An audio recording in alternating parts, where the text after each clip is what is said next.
Okay, guys. So once again, welcome back here to, like I said earlier, on level 7, the top tier in the Tintown Theatre here in Ballybunion. This is where all the decisions are made and where all the hiring and firing is done. But we're usually not allowed in here. So we're after taking over. So anything could actually happen here. But we're delighted to be joined here this evening by, I suppose, the team behind the man himself, Nathan Carter. So I'm delighted to welcome Ger Butler, who's the road manager. Welcome, Ger. Thank you very much for having me. How are you? And I'd like to welcome the Dancing with the Stars superhero, his brother, Mr. Nathan Carter. So welcome, Jake. I don't know what's going on. I just walked in and just been invited in. You know you can talk. That's right. Come and chat rubbish for a while. That's basically the game plan. Yes, it is. Just a bit of crack. So, Jake, tell us, is this your first time in Ballybunion? I think it's my second time in Ballybunion. I was here as a child and I fell down a hole on the beach. That's all I remember. Okay. My mum and dad always tell a story of being in Ballybunion. I think it was a flower one year. And I was only about 2. Right. And I was running along the beach and then fell down a hole. So that's my infamous Ballybunion story. I don't remember it. This is my first time back. Why weren't you rushing back? I don't understand. I'd say there's times his mum has wished. So this is my second time here, yeah. Okay, very good. So, Ger, maybe you'll tell us a little bit about, I suppose, behind the scenes and what it's all about, the travelling up and down, the unglamorous part of the road. Look, it's a bit of crack, to be honest with you. Every gig is the same, but it's not the same. Yeah. You know, you've got different loadings, you've got different people to deal with, like yourselves, and I don't mind driving. None of us mind driving, you know. So it's good crack. Like we were in Bundoran last night, we're in Ballybunion tonight. Off tomorrow night, but we're going to have to see Shania Twain and the Corrs over in London in Hyde Park tomorrow. Wow. No, that doesn't impress me much. Oh, yeah, had to do it. Whose bed is your boots been on?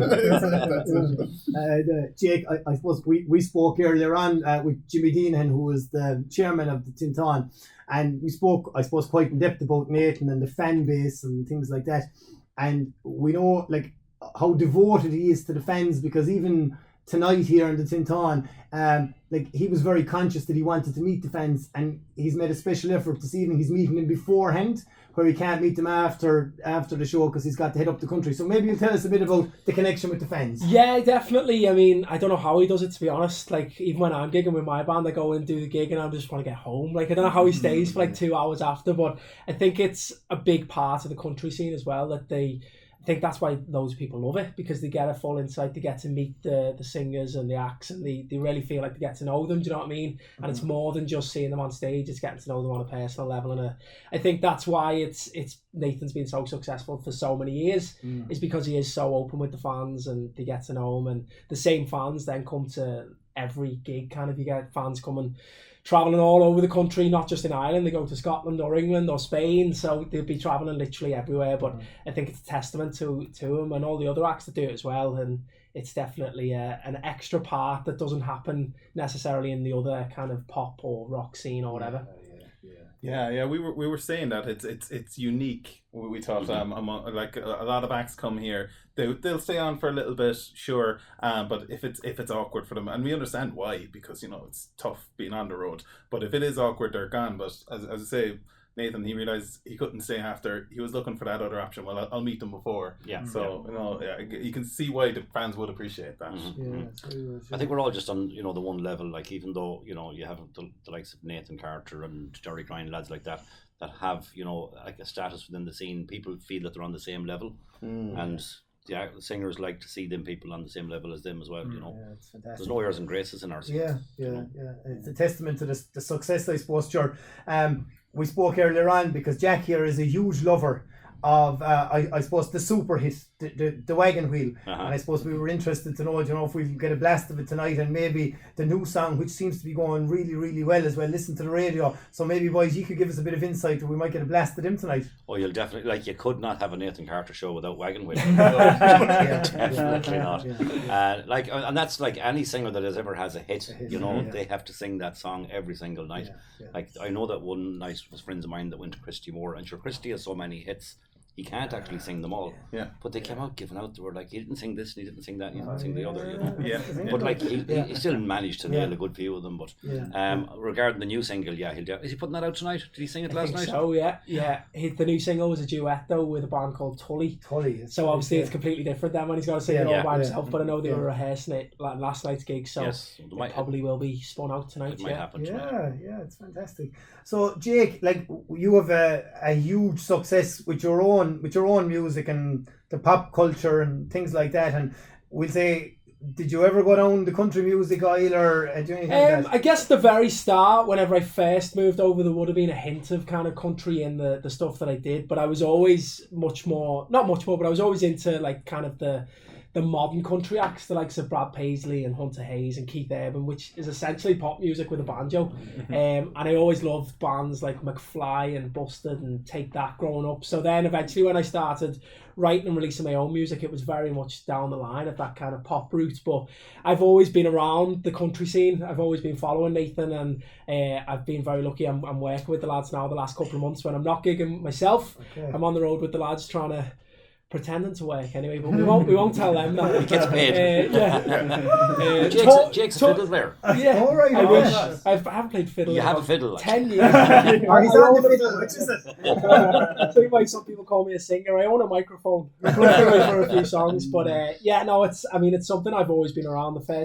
I used to travel over when I was 13 because I used to be able to fly by myself with Ryanair when you were 13, and Nathan was 21 at that stage. I'm giving away his age here now. But I remember I was always around it, you know what I mean? He couldn't really get rid of me. I was probably the really annoying younger brother that was just constantly wanted to be around him, and he was so young at that age and probably was just kind of taken off. It was a couple of years before Wagon Wheel. So I was probably very annoying back then to him, but I've kind of always been around it, and it's great to see it still thriving and doing so well. Yeah. But I suppose like Jake has just said there, Ger, like, you know, the Wagon Wheel is going so long, but every time that Nathan comes out and sings that song, he gives it, like, seems to be 1,000,000% more every time.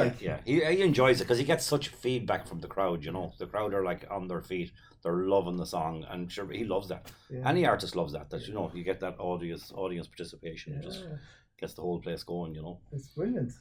And I remember from the last few times he's been here, a lot of young people in the crowd, like children. So like for some of our guests tonight, it'll be the first time they've heard it live. Yeah. So just because it's definitely not the first time for Nathan, it's the first time for someone. So do you think he kind of carries that appreciation when he's performing? Oh yeah, he loves the new audience, and every night he always, you know, asks people to up their hands if you've not seen him before. You know, because it's good to know, you know. Yeah, of course. But it's just one of them songs, like, you know, like people just, they love it. Yeah. Like I DJ'd last week after one of Nathan's gigs because their DJ let them down, so I ended up having to DJ the gig. And I haven't DJ'd since like 2019. And you know, you're pure rust. And I was on Spotify, and I was like, you know, that's big. I was Googling, like, you know, top 20 songs for the Irish wedding market, like, you know, and all of them, you know, like, you play to get the floor filled, and all of them, all the playlists had Wagon Wheel in it. Every single one of them, you know. That's unbelievable. It's just mad. Yeah. Dermot, you might tell us about the significance, I suppose, of the sellout tonight, you know, what that means for the theatre, for all of us giving our time, and for the town itself here in Ballybunion. Yeah, so like we were talking about earlier, that this is a volunteer run theatre, which so it's a lot of people giving a lot of time and working quite hard to make these things happen, and sometimes it can be hard to sell shows. We've had a lot of really great acts. It doesn't always sell out, but you bring someone like Nathan in, it's a big boost for us. He'll get us those ticket sales, and that brings people in, gives us a chance to show the theatre off, and hopefully people enjoy it when they're here. So it's obviously very big for the theatre. It's big for Ballybunion. We were talking earlier about how this is July. It doesn't look like July half the time we look out. Depends on what time. Depends on what time in the day, though. Exactly. And so we have Ballybunion surprisingly quiet for July, but there are people around now. And why are they around? Because Nathan Carter's here. That's brilliant. Yeah. That is the reason tonight, because we spoke about it earlier on backstage. with the hurling going on this weekend, like Ballybunion is consumed in the summertime by Cork people and Limerick people. Mm-hmm. And we're delighted to have them. And this is a proud Limerick man, I must say. But like, On the banner. when they're playing, it affects Ballybunion quite a lot, It does. but not tonight. That's great. So, Brilliant. And to be honest though, this is the first time I was in the theatre, and you don't expect such nice venues when you come to such rural towns as well. Yeah. So it's nice to see, and it really is a stunning theatre, and it's a testament to yourselves, lads. That's cool, yeah. So just before we let you go, we want to show you something. This is a secret, okay? So it's just between the 5 of us right now.